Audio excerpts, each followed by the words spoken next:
പരിശുദ്ധ അമ്മ മാതാവ് പ്രത്യക്ഷപ്പെട്ട ഈ ആൾത്താരയിൽ നിന്നുകൊണ്ട് സാക്ഷ്യം പറയാൻ സാധിച്ചതിന് ഞാൻ അമ്മയോട് നന്ദി പറയുന്നു. എൻ്റെ പേര് അനീഷ ഡിനോൺ. ഞാൻ തൃശ്ശൂരിൽ നിന്നാണ് വരുന്നത്. വർക്ക് ചെയ്യുന്നത് സൗദി അറേബ്യയിലാണ് നേഴ്സായിട്ട്. ഞാൻ ആദ്യം ഇന്നാണ് ശരിക്കും ഞാൻ ഉടമ്പടി എടുക്കുന്നത്. ആദ്യം ഞാൻ ഓൺലൈൻ ഉടമ്പടിയിലായിരുന്നു. അതെടുക്കാനുണ്ടായ സാഹചര്യത്തിന് മുമ്പ് ഞാൻ ആദ്യം കൃപാസനത്തെക്കുറിച്ച് കേട്ടത് ഞാൻ വർക്ക് ചെയ്യുന്ന ഹോസ്പിറ്റലിൽ നിന്നാണ്. എനിക്ക് 4 വർഷമായിട്ട് കുഞ്ഞുങ്ങളില്ലാതെ, ഹസ്ബൻഡ് പുറത്തായിരുന്നു. പക്ഷെ ഞങ്ങൾ വെക്കേഷന് വരുമ്പോഴൊക്കെ ഒരു കുഞ്ഞിന് വേണ്ടി ശ്രമിച്ചായിരുന്നു, പക്ഷേ കിട്ടിയില്ല. പിന്നെ അവസാനം ഞങ്ങൾ തീരുമാനിച്ചു ഒരുമിച്ച് സൗദിയിൽ സെറ്റിലാവാം, എന്നിട്ടൊരു കുഞ്ഞിന് വേണ്ടി ട്രൈ ചെയ്യാമെന്ന്. പക്ഷെ ഉടമ്പടി എടുക്കാനായിട്ട് എനിക്ക് എന്തോ ഒരു കോൺഫിഡൻസ് കുറവായിരുന്നു. അത് ഉടമ്പടിയിൽ വിശ്വാസമില്ലാഞ്ഞിട്ടല്ല. അങ്ങനെ ഇവിടെ വന്ന് പ്രാർത്ഥിച്ച് ഞങ്ങൾ ഒരുമിച്ച് നിന്ന് തുടങ്ങി. 2 മാസത്തിൻ്റെ ഉള്ളിൽ ഒരു ട്രീറ്റ്മെൻറ്റും ഇല്ലാണ്ട് ഞാൻ ഉടമ്പടി എടുക്കാൻ കാരണം ഉണ്ടായത്, എൻ്റെ ഹസ്ബൻഡ് സൗദിയിൽ ഒരു 8 ഇയേഴ്സായിട്ട് ഒരു വർക്കിംഗ് സൂപ്പർവൈസറായിട്ട് ജോലി ചെയ്യുമായിരുന്നു. ബാക്കി ഹസ്ബൻഡ് പറയും. പ്രത്യക്ഷീകരണത്തിൻ്റെ സാക്ഷിയാക്കി മാറ്റിയതിന് അമ്മ മാതാവിന് നന്ദി. എൻ്റെ പേര് ഡിനോൺ. ഞാൻ തൃശ്ശൂർ ജില്ലയിൽ നിന്ന് വരുന്നു. ഞാൻ കറൻ്റ്ലി സൗദി അറേബ്യയിലാണ് വർക്ക് ചെയ്തുകൊണ്ടിരിക്കുന്നത്. ഒരു 8 കൊല്ലമായിട്ട് വർക്ക് ചെയ്യേണ്ടായിരുന്നു കമ്പനിയിൽ. ആ കമ്പനിയിൽ മാനേജറുമായിട്ട് ഒരു ചെറിയൊരു പ്രശ്നം ഉണ്ടാവുകയും ആ മാനേജർ, അതായത് ഗ്രൂപ്പിസം, നെപ്പോട്ടിസം, അതിൻ്റെ ഭാഗമായിട്ട് അവരുടെ ഫാമിലി തമ്മിൽ തന്നെ സപ്പോർട്ട് ചെയ്യുകയും ബാക്കിയുള്ള വർക്കേഴ്സിനെ, അതായത് എക്സ്പീരിയൻസ് കൂടുതലുള്ളവരെ ഡിസ്ക്രിമിനേറ്റ് ചെയ്യുകയും എക്സ്പീരിയൻസ് കുറവുള്ള അവരുടെ ബന്ധത്തിൽപ്പെട്ടവരുള്ള ആൾക്കാർക്ക് മാത്രം സാലറി ഇൻക്രിമെൻ്റ്, ഹൈക്കിങ്, പിന്നെ അതുപോലുള്ള ആനുകൂല്യങ്ങൾ കൊടുക്കുകയും ചെയ്തു. അത് ഞാൻ ചോദ്യം ചെയ്തു. 8 കൊല്ലമായിട്ട് വേറെ കംപ്ലൈൻറ്റുകളൊന്നും ഉണ്ടായിരുന്നില്ല. അത് ഞാൻ ചോദ്യം ചെയ്തതിൻ്റെ പേരിൽ എന്നോട് മാനേജർ പറഞ്ഞു, മലയാളിയാണ്, എന്നോട് പറഞ്ഞു, എക്സിറ്റ് പൊക്കോ, നീ പറ്റുന്നുണ്ടെങ്കിൽ ഇതൊക്കെ സഹിച്ചിട്ട് നിൽക്കാൻ പറ്റുന്നുണ്ടെങ്കിൽ നിന്നാൽ മതി, അല്ലെങ്കിൽ നീ എക്സിറ്റ് പൊക്കോ, അല്ലെങ്കിൽ വേറെ കമ്പനിക്ക് മാറിക്കോ എന്ന് പറഞ്ഞു. അപ്പോൾ ഞാൻ പറഞ്ഞു, ഞാൻ എക്സിറ്റ് പൊക്കോണ്ട്, കുഴപ്പമില്ല, എനിക്ക് എക്സിറ്റ് അടിച്ചു തന്നോളെന്ന് പറഞ്ഞു. എന്നിട്ട് ഞാൻ എക്സിറ്റ് അടിച്ചോളാം എന്ന് പറഞ്ഞു. ഞാൻ റൂമിലേക്ക് വന്നു. പിന്നെ ഞാൻ പോയില്ല, ഒരു 15 ദിവസം കമ്പനിയിലേക്ക് പോയില്ല, എക്സിറ്റ് അടിക്കുമെന്ന് പ്രതീക്ഷിച്ചിട്ട്.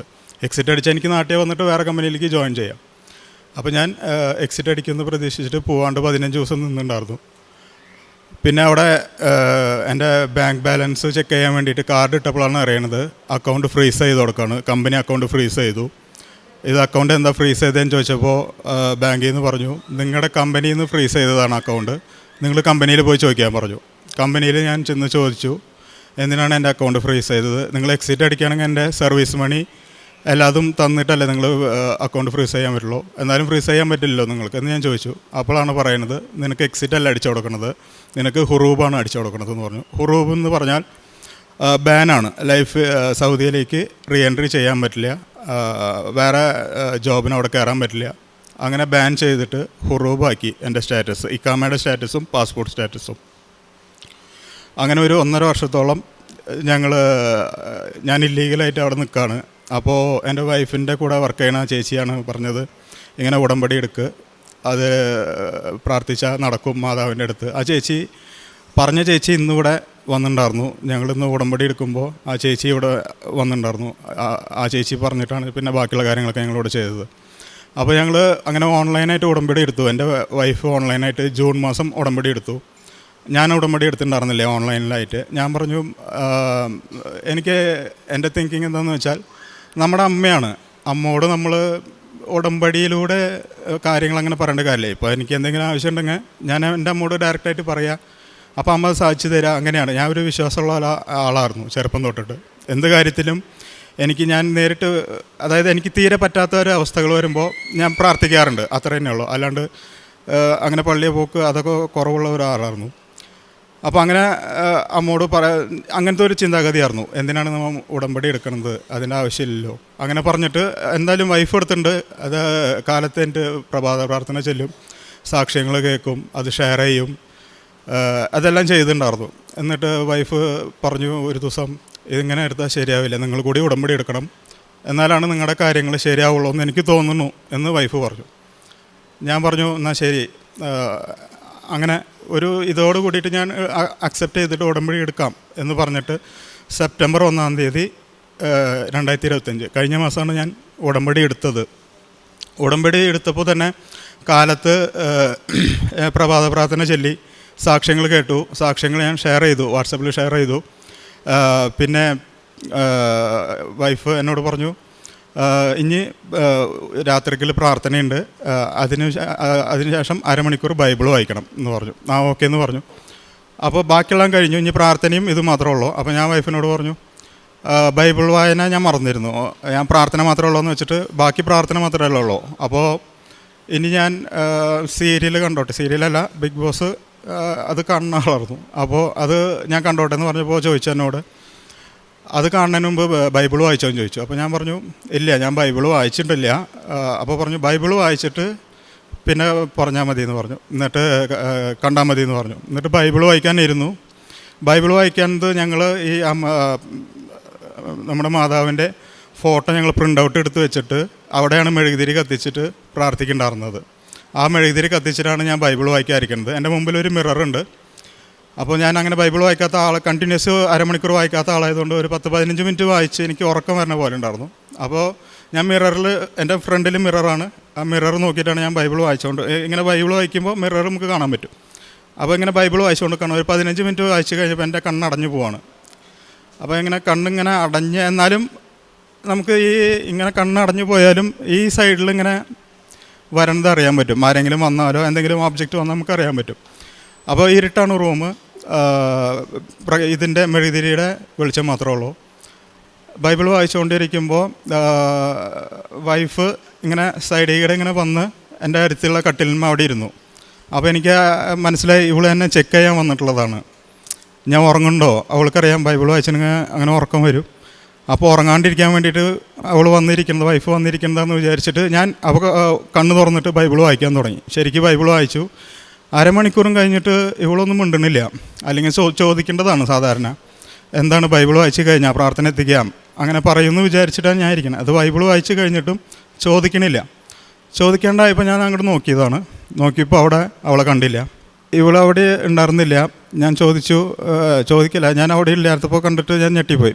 ഇത്ര നേരം ഇവിടെ ഉണ്ടായിരുന്നത് കാണാനില്ല എന്ന് പറഞ്ഞിട്ട് ഞാൻ വേഗം ഓടി. ഇവളെ അടുക്കളയിൽ ഉണ്ടാവും അല്ലെങ്കിൽ അവിടെ ബാത്റൂമിൽ എവിടെയെങ്കിലും ഉണ്ടെന്ന് നോക്കാൻ പോയപ്പോൾ ഇവളെ അടുക്കളയിൽ നിന്ന് പാത്രം മൂറിക്കൊണ്ടിരിക്കുകയായിരുന്നു. ഞാൻ ചോദിച്ചു നീ എന്താ അവിടെ വന്ന് നിന്നിട്ട് ഞാൻ ബൈബിൾ വായിക്കണ കണ്ടിട്ട് ഒന്നും ചോദിച്ചില്ല, പ്രാർത്ഥന എത്തിക്കേണ്ടത്. അതിന് ഞാനൊന്നും വന്നില്ലല്ലോ, ഞാൻ വന്നിട്ടേ ഇല്ല അവിടെ ഇരിക്കാൻ, അവിടെ വന്നിട്ടുമില്ല ഇരുന്നിട്ടുമില്ല ഒന്നും അങ്ങനെ പറഞ്ഞു. അപ്പോൾ ഞാൻ അവളെ വിളിച്ചുകൊണ്ട് പോയി കാണിച്ചു, ഇതേ വന്നു, നീ ഇവിടെ അല്ലായിരുന്നേ, കട്ടിലിൻ്റെ ഈ സ്ഥലത്തല്ലേ ഇരുന്നതെന്ന് പറഞ്ഞപ്പോൾ ഞാൻ വന്നിട്ടില്ല, സത്യമായിട്ടും വന്നിട്ടില്ല. അപ്പോൾ എനിക്ക് എന്താ ചെയ്യേണ്ടതെന്ന് അറിയില്ല. എനിക്കൊരു പേടി പോലെ വന്നു, ഒരു തണവ് പോലെയൊക്കെ തോന്നി. അപ്പോൾ ഞാൻ ചോദിച്ചു, മാതാവേ ഉടമ്പടി എടുത്ത് അന്ന് തന്നെ നീനാണോ അത് വന്നത്? ഞാൻ ചോദിച്ച വശം ഞങ്ങളുടെ AC സൈഡിൽ വൈഫിൻ്റെയും മകൻ്റെയും ഒരു ഫോട്ടോ വെച്ചിട്ടുണ്ട്. അത് 2 കൊല്ലമായിട്ട് അനങ്ങാണ്ടിരിക്കുന്ന ഫോട്ടോയാണ്.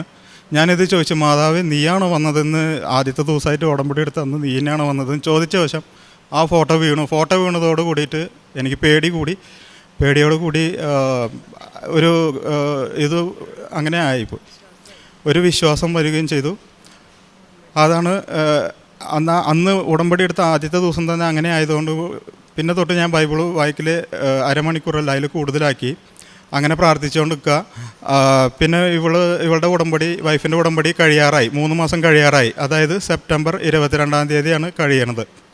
അപ്പോൾ സെപ്റ്റംബർ 16-ാം തീയതി ഇവൾ പറയണം എന്നോട് 22-ാം തീയതി ഞാൻ എൻ്റെ ഉടമ്പടി അവസാനിക്കുകയാണ്. അപ്പോൾ ഞാൻ പറഞ്ഞു, നീ ടെൻഷൻ അടിക്കണ്ട, ഈ പ്രപഞ്ചത്തെ സൃഷ്ടിക്കാനും നശിപ്പിക്കാനും ഒരു സെക്കൻഡ് പോലും ആവശ്യമില്ലാത്ത അവർക്ക് എല്ലാം സാധ്യമാണ്. ഈ നിയമങ്ങൾ മാറ്റാനും മറയ്ക്കാനൊക്കെ അവർക്ക് പറ്റും, നീ പേടിക്കേണ്ടെന്ന് പറഞ്ഞു. 16-ാം തീയതി 18-ാം തീയതി കാലത്ത് ഒരു മെസ്സേജ് വരാണ്.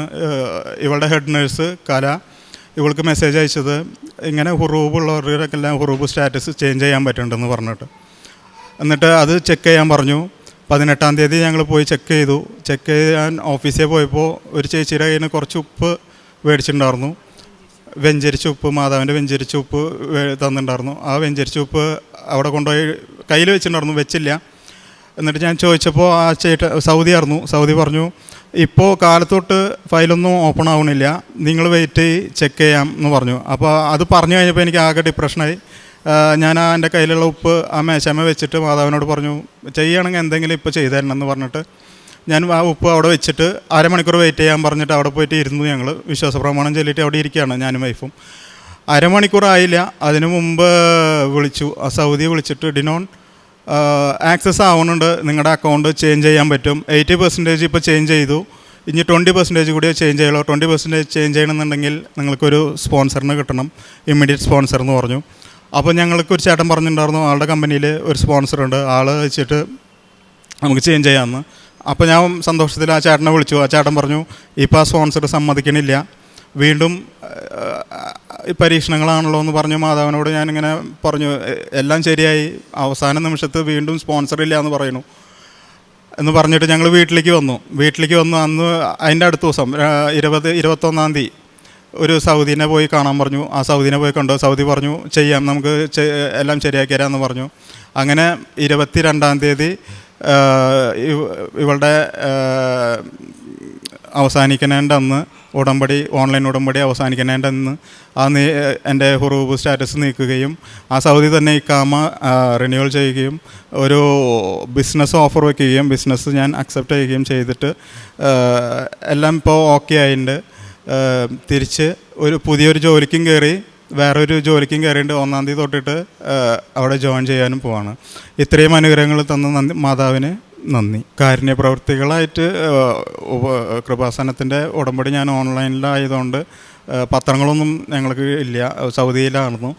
അപ്പോൾ ഇപ്പോൾ കിട്ടിയിട്ടുണ്ട്. പക്ഷേ ആൾക്കാർക്ക് പൈസയായിട്ട് ഉണ്ടായിരുന്ന സമയത്തൊക്കെ എന്തെങ്കിലും സഹായം, പൈസ മാത്രമല്ലാതെ എന്നെ കൊണ്ട് അവർ ചോദിക്കണ എന്തെങ്കിലും ഈ പാവപ്പെട്ടവറ്റങ്ങൾ ഈ നെറ്റ്വർക്കിങ്ങിൻ്റെയും കമ്പ്യൂട്ടറിൻ്റെയും സംശയങ്ങളായിട്ട് ചോദിച്ചു വരുന്ന അവർക്ക് ഇഷ്യൂസ് ഉള്ളത്, ഈ കാമയുടെ പ്രശ്നങ്ങൾ, അങ്ങനെ വരുന്നവർക്കൊക്കെ ഞാൻ പറഞ്ഞു കൊടുക്കും. കാരണം എനിക്ക് ഈ 1.5 കൊല്ലമായിട്ട് അതിൻ്റെ ഒരു എക്സ്പീരിയൻസ് അറിയുന്നതുകൊണ്ട് ഇന്ന ഏജൻസിയിൽ പോകൂ എന്നാൽ അങ്ങനെയൊക്കെ ഞാൻ പറഞ്ഞു കൊടുക്കാറുണ്ട്, അവരെ സഹായിക്കാറുണ്ടായിരുന്നു. പിന്നെ ഭക്ഷണം അങ്ങനെ അവിടെ കൊടുക്കാൻ പറ്റില്ല സൗദി അറേബ്യയിലായതുകൊണ്ട്. പക്ഷേ ഞങ്ങളിവിടെ ഇപ്പോൾ ഉടമ്പടി എടുത്തിട്ടുണ്ട്, ഈ പത്രങ്ങളെല്ലാം കൊടുത്ത് അവസാനിപ്പിച്ചിട്ട് പാവപ്പെട്ടവർക്ക് എന്തെങ്കിലും സഹായം ചെയ്തിട്ട് തിരിച്ചു പോകും. ഇപ്പോൾ വന്നത് 10 ദിവസത്തിന് വേണ്ടിയിട്ടാണ് വന്നത്. ഈ സാക്ഷ്യം പറയാൻ വേണ്ടി മാത്രമായിട്ട് വന്നിട്ടുള്ളതാണ്. ഇത് ഞങ്ങൾ എന്ന് അറിഞ്ഞു അന്ന് തൊട്ട് ഞങ്ങൾ ഇറച്ചി, മീൻ അങ്ങനത്തെ എല്ലാ സാധനങ്ങളും ഉപേക്ഷിച്ച് ഇന്ന് ഉപവാസമാണ്, ഒന്നും കഴിച്ചിട്ടില്ല കാലത്തോട്ട്. അപ്പോൾ സിസ്റ്ററൊക്കെ പറഞ്ഞു കഴിച്ചിട്ട് എന്തെങ്കിലുമൊക്കെ വെള്ളം കുടിച്ചിട്ടൊക്കെ കഴിച്ചിട്ടില്ല, ഇത് കഴിഞ്ഞതിൻ്റെ ശേഷം വേണം അങ്ങനെ ഇരിക്കാൻ. അപ്പോൾ ഇത്രയും അനുഗ്രഹങ്ങൾ തന്ന മാതാവിനും തിരുക്കുമാരനും നന്ദി. 94-ാം സങ്കീർത്തനം 18-19 തിരുവചനങ്ങൾ. എൻ്റെ കാൽ വഴുതുന്നു എന്ന് ഞാൻ വിചാരിച്ചപ്പോഴേക്കും കർത്താവ് അങ്ങയുടെ കാരുണ്യം എന്നെ താങ്ങി നിർത്തി. എൻ്റെ ഹൃദയത്തിൻ്റെ ആകുലതകൾ വർദ്ധിക്കുമ്പോൾ അങ്ങ് നൽകുന്ന ആശ്വാസം